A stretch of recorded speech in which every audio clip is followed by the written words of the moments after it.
In this roundup of the week, the media tries to take down Brexit architect Dominic Cummings, President Trump declares war on social media companies, and YouTube removes another video for contradicting the COVID-19 approved line. My name is Mallen Baker. This is the Mallen Baker Show for Changemakers. Welcome back to the passive-aggressive relationship that is 2020. I hope you're doing well and dodging the virus. If you value the independent, critically minded and non-ideological voice that this channel provides, please consider becoming a patron. Thanks again to the lovely people who signed up after last week's episode. Support at this early stage, because we signed Patreon properly 2 weeks ago, is all the more welcome and valued. Go to patreon.com/Mallen Baker to support. Thanks again in advance.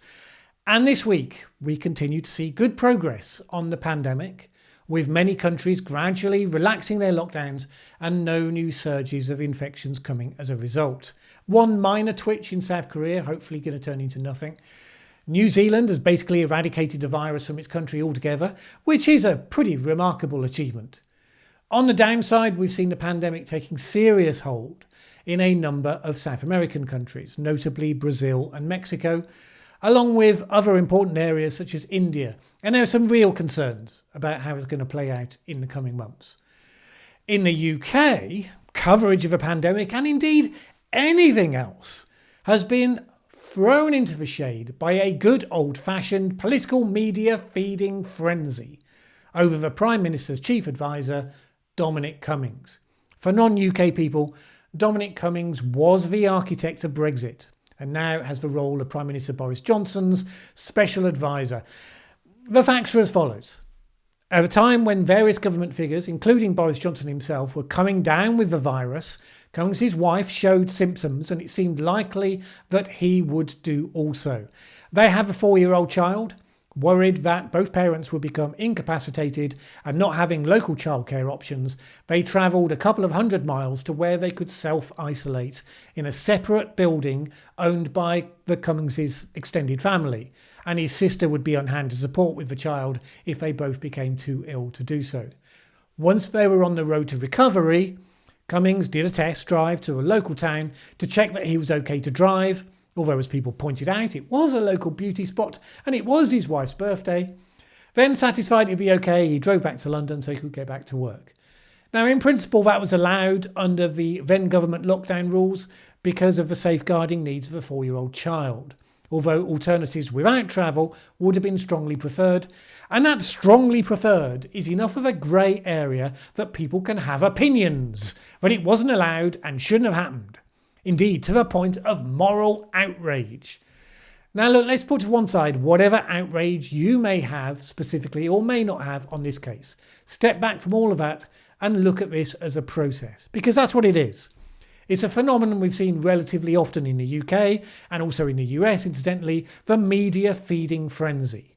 So Dominic Cummings is a controversial political figure because of Brexit. He's made his contempt for journalists and many others, such as civil servants and political opponents, widely known. So yeah, he's got enemies, some of them kind of powerful. That makes him an attractive target, whether rightly or wrongly. The ideal for the media then is that he gets caught out doing something demonstrably wrong. In the wake of Neil Ferguson, Professor Lockdown, having his married lover visiting him, the press thought they'd got him when it turned out that he'd apparently broken lockdown to visit his parents, something that people were specifically told that they couldn't do. Once they started piling in, the reality and the extenuating circumstances emerged along with some other false trails and rumours. By then the momentum was already underway. And the key narrative that he'd broken lockdown and it's one rule for them and another for the rest of us, well, that was already so well established and it wasn't going to be easily stopped. Once you get to this stage, there's usually only one outcome. Larry Sabato, the author of Feeding Frenzy, a book about this sort of attack journalism, said this about the process in America. Ever since Watergate, most investigative journalists' goal has been not just sensational revelation, but the downfall of their target, a trophy head for their wall that's the immoral equivalent of Richard Nixon. And that's right. As soon as it gets going, you can clearly see that the broad pack of journalists set the objective of bringing down their quarry. They've shown time and again that they can do it, and it seems that nothing less will do. I think the first time I remember noting this as a process was when the British press brought down Government Minister David Mellor in 1992. He'd made an enemy of the press by suggesting that their excesses would prompt tightened regulation and that they were, quote, drinking in the last chance saloon. They exposed an affair he was having with an actress, but it took a number of goes before they finally brought him down. That was the time I noticed the way that the feeding frenzy progresses, much like any other sort of campaign. First, the story breaks with the outline told in the most damning possible form. Details get added in the first couple of days. Many of them may not stand up to later scrutiny, but they are what sets the tone of the event in the mind of the public. And once that tone gets set, then it probably won't much change. In this case, it included lots of claims that turned out to be wrong. The press said that Cummings travelled while he himself had symptoms. They said that he stayed with or visited his elderly and therefore vulnerable parents. They said that he was investigated by Durham police for being there. They said that he took a second trip to Durham some days later. All of those claims were later shown to be false.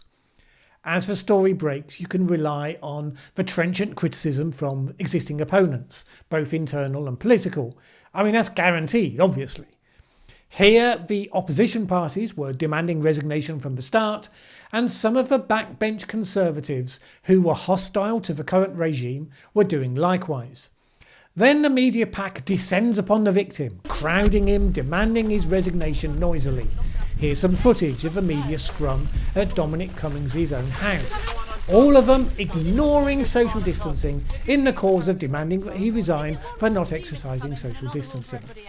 Robust types, as Cummings seems to be, may just tell him to go take a hike. But often targets do get flustered and they respond to the pressure in ways that make them look bad, which then adds to the pressure on them. Which is one reason why the pack sometimes behaves intentionally badly to provoke a reaction. Princess Diana was famously subjected to such behaviour. It's a standard tool of the trade. The pack also often descends upon the family or other supporters of the target, which adds pressure that the target feels themselves under and immediately makes them think maybe they should resign in order to protect their loved ones from this obnoxious behaviour. Generally at this point, the Prime Minister or the party leader or whatever it is, they'll probably express their support for the target. If they don't, then it's over then and there. If they do, the media just takes that. It's the opening of the next part of the challenge. Criticism is then broadened out to wider institutions, pillars of the establishment and the like. There are always individuals with some authority who will be on the side of the natural critics. So in this case, for instance, The Guardian reported that the Church of England bishops were wading in. And this is all about building the impression of unstoppable momentum, with more and more people joining in criticism. While that's going on, you can also take it for granted the pack will also be looking for more evidence of historical wrongdoing, which if they add them to the charge sheet at this point, might just add enough momentum at a time of maximum vulnerability to tip them over the edge. When the frenzy's in full force, it's amazing how often details of decades-old affairs or disgruntled employees or whatever it may be suddenly emerge. If it doesn't appear, it's because they looked and they didn't find anything. Sometimes even that doesn't matter, because even a rumour that turns out ultimately not to be true can be enough.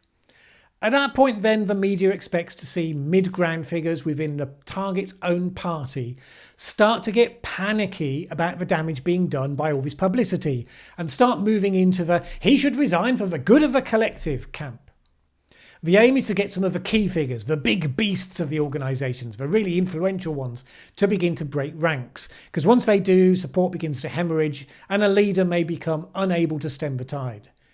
And time and again, that has been the way this has gone. Often it's so irresistible, the end comes really quite quickly. In this case, the additional moral weapon is also widely utilised, which is to suggest that the public will lose all lockdown discipline if this isn't dealt with, because they'll see it's one rule for them and another for us, and as a result, people will die. And all the moral responsibility for that, of course, is focused on the central actors, not on the media. Oh, no, who are amplifying the message. And we saw this. The media started approaching people during the bank holiday who were enjoying time on the beach, as they kind of have been over recent weeks when it was hot and sunny. There's been stories about lockdown discipline breaking down and people going out and enjoying themselves. But now they've been asking, are you here because of Dominic Cummings? And of course they say, oh yeah, absolutely. It's one rule for them and another for us. So we're going to come to the beach. And absolutely, these girls came to get a tan on the beach. It's all a political protest at Dominic Cummings. Obviously. Now, there was a momentary pause in the momentum when the man in the crosshairs gave a public statement and allowed questions from the media. He came across as, well, human. I thought there was a distinct probability that I had already caught the disease. I had a few conflicting thoughts in my mind. First, I was worried that if my wife and I were both seriously ill, possibly hospitalised, there was nobody in London that we could reasonably ask to look after our child and expose themselves to COVID. My wife had felt on the edge of not being able to look after him safely a few hours earlier. He told us things we didn't know, like the fact that his child caught the disease and was taken to hospital. But none of the journalists even acknowledged that, nor did they adapt their questions in the light of anything that they'd heard. It was all just, do you regret your actions? And will you apologise? And why don't you resign? Indeed, the journalists seemed visibly furious, which wasn't making them look any better. Partly this was because Cummings had gently blamed the media. When he was asked, did he understand that people in the country were angry with him, he gave a perfectly valid answer. As I said, I think there is understandable anger, but a lot of that anger is based on reports in the media that have not been true. And it's extremely regrettable, but the media that were reporting some of these things that were wrong were told that they were wrong, but they reported them anyway, and that has caused a lot of anger. I know a lot of people have shouted at me in the street, "Why did you go back? Why did you go back to see your parents just because you wanted to?" But I did not do that.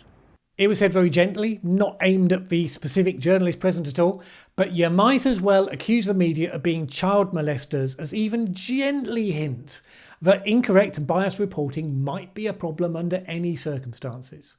Nothing provokes righteous indignation more effectively. One anonymous journalist writing on the Spiked website added his perspective why the questioning at that press conference was so appalling. Sometimes bad questioning happens because instead of chasing genuine truth or exploring a story, journalists go for the easier gotcha question.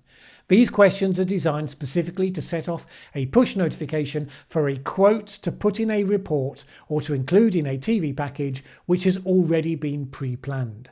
And that, of course, is exactly what happened. The vast majority of people did not see the press conference. The reports that came out afterwards were things like, "I don't regret what I did," says Cummings, "no apologies," and all of that. And even with those quotes presented out of context, the event did nevertheless seem for a while to halt the previously unstoppable momentum, particularly as Boris Johnson showed himself prepared to resolutely stand by his man. But the media were clearly in no mood to give up on all this. The next stage in the process, carry out an opinion poll to show how much the publicity has damaged the standing of the government. That poll came out to up the pressure. And then, perhaps frustrated by the lack of a result so far, we then had this. Here's Emily Maitlis introducing one of the BBC's flagship news programmes, Newsnight. The BBC, remember, is meant to be politically neutral. Good evening. Dominic Cummings broke the rules. The country can see that, and it's shocked the government cannot. The longer ministers and Prime Minister tell us he worked within them, the more angry the response to this scandal is likely to be. He was the man, remember, who always got the public mood, who tagged the lazy label of elite on those who disagreed. He should understand that public mood now, one of fury, contempt and anguish.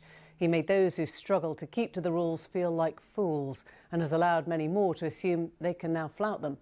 The Prime Minister knows all this, but despite the resignation of one minister, growing unease from his backbenchers, a dramatic early warning from the polls and a deep national disquiet, Boris Johnson has chosen to ignore it. Now that is blatant editorialising.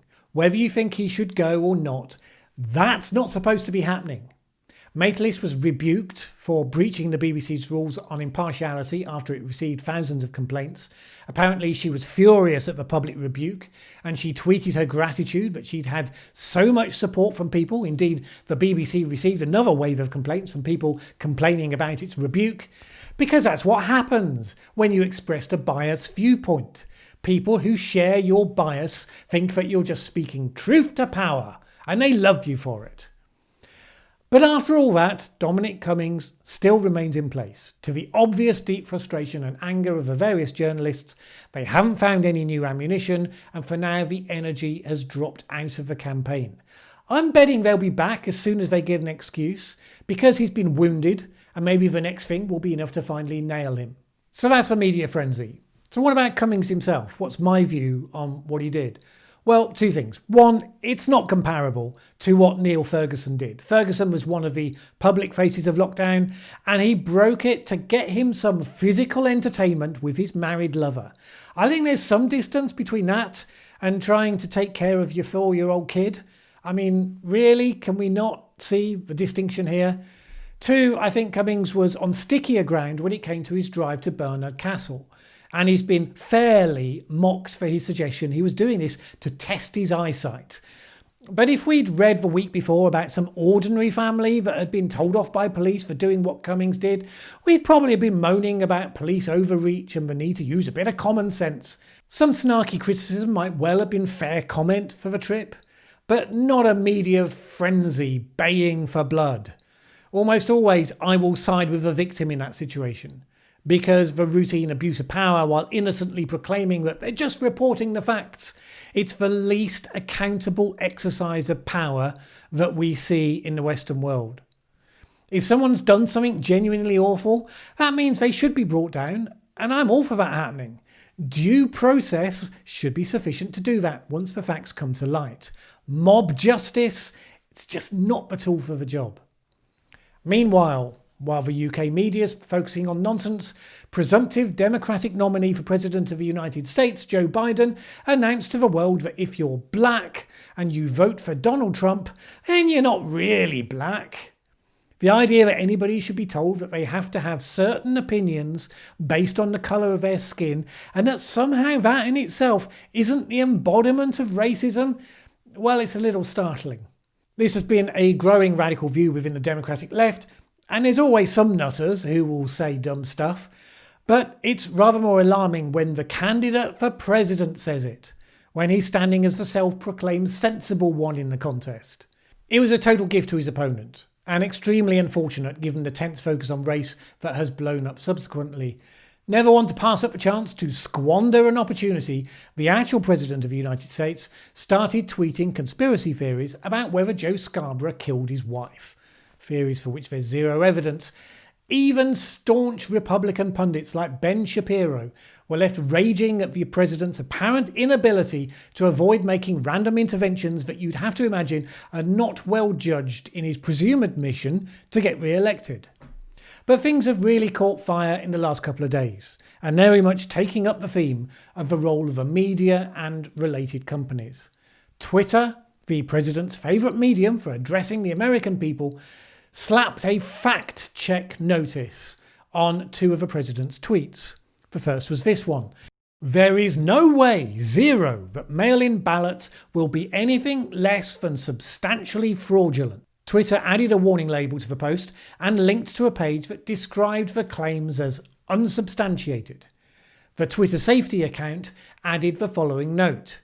We added a label to two @RealDonaldTrump tweets about California's vote-by-mail plans as part of our efforts to enforce our civic integrity policy. We believe those tweets could confuse voters about what they need to do to receive a ballot and participate in the election process. Needless to say, the interference was not pleasing to the president. He immediately struck back, signing an executive order designed to stick it to the censorious social media companies.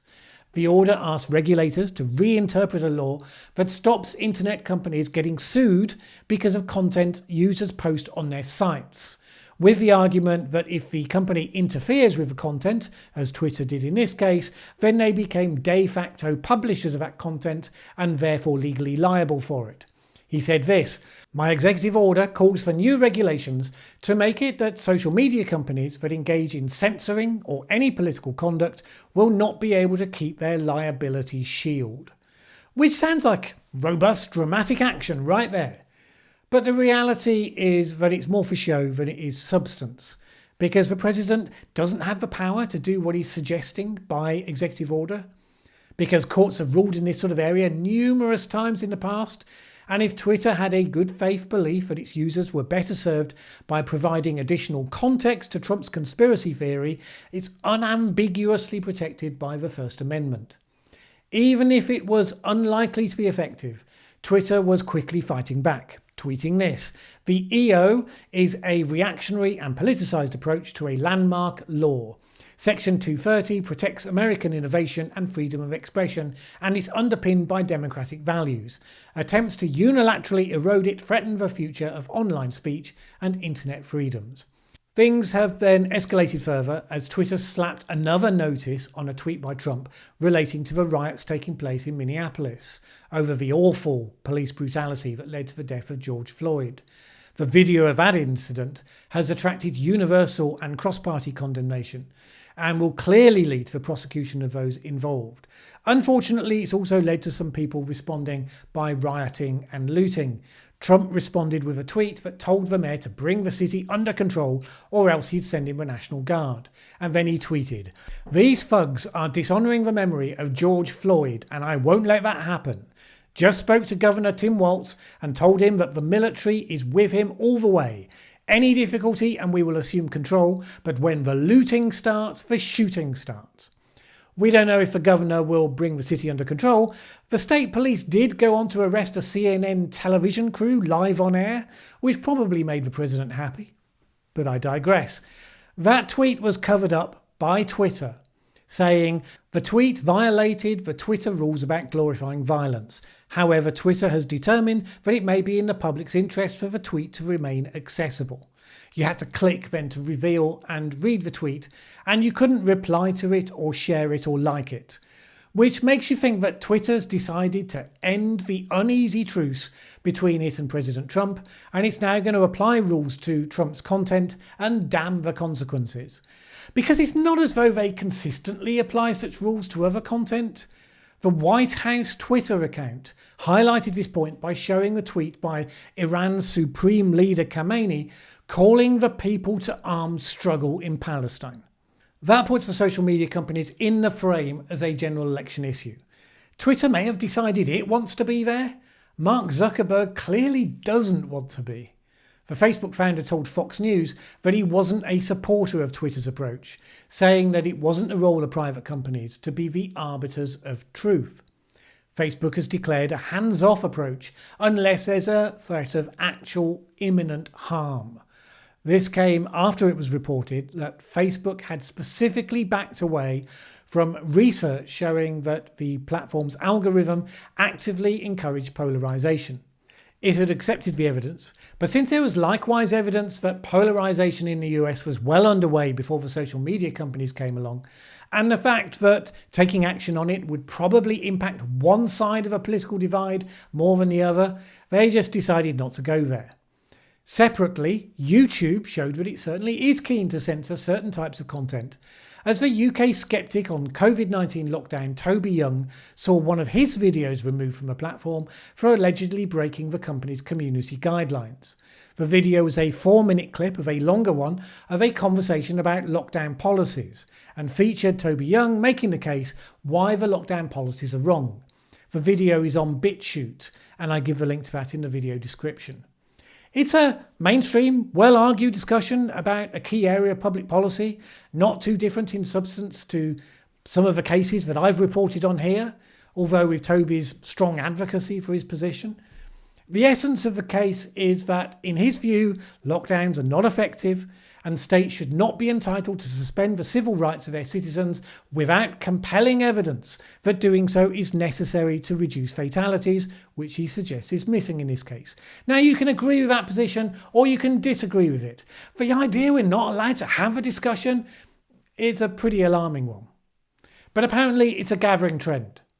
The French Parliament has passed a new law that forces social networks to remove content deemed hateful and illegal within 24 hours. One of the prompts for this has been fears over coronavirus misinformation. Similar to a law passed last year in Germany, the law requires rapid action when a complaint is made, and it includes no penalties for erroneously removing content that's later shown not to be in violation, meaning that all the incentives push one way. Censor first, ask questions later. And let's not pretend that laws designed for one purpose don't get exploited much more widely than originally intended. According to some reports, the German climate skeptic YouTuber Naomi Zeit has been threatened with fines and even prison in Germany if she refuses to remove 3 videos that are held to be in contravention to a law actually designed to prevent product placement. It's hard to get the actual facts about the case because information so far has only been circulated in a rather partisan form, so it's hard to know what the exact wording and circumstances of the measure are. But it seems as though some unnamed climate activists in Germany have made a complaint on the basis that Zeit's former association with the Heartland Institute made her climate skeptic videos fall foul of the law because you can't have a partisan institute supporting and mentioned in content that is political commentary. Now, hopefully there'll be some reliable information about that available at some point, but it's just another example. People know I don't personally share Naomi Zeit's positions on climate change, but anonymous complaints leading to threats of fines and prison is not how you deal with what you consider to be bad arguments. That seems to have been the theme of the week. Powerful mainstream media spreading falsehoods to bring someone down, while others are intervening on social media in the name of fighting falsehoods, and others are removing and even criminalising content that has no falsehoods at all, but makes an argument that doesn't fit the public policy consensus of the moment. We're increasingly facing this question. Do we actually believe in democracy and freedom of speech like we say we do? Or are we ready to become part of the technically enabled patrician state, trusting that the orthodoxy we're no longer allowed to question is the enlightened and wise one that will work out for the best? I'm not normally given to hyperbole, but it's been a heck of a week. That's all for now. My name's Mallen Baker. This is The Mallen Baker Show.